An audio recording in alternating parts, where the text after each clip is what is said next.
السلام علیکم ورحمۃ اللہ وبرکاتہ۔ جناب محترم صدر شاہ صاحب مدد اللہ علیہ، اس وقت جو اہل سنت کی زبوں حالی ہے، اس کا واحد حل یہی ہے کہ ہم اپنی انا سے نکلیں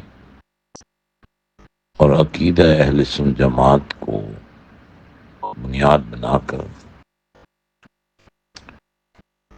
وہ معمولات جاری کریں جو صدیوں سے ہمارے چل رہے ہیں۔ اس وقت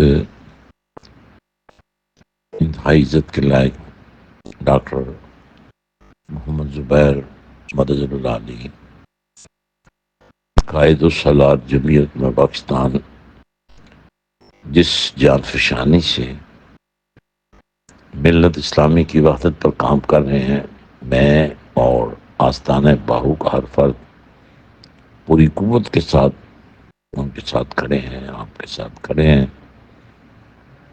ہمارے ذمہ جو بھی ڈیوٹی لگے گی ہم پوری طرح اس کو نبھانے کے لیے بھی تیار ہیں۔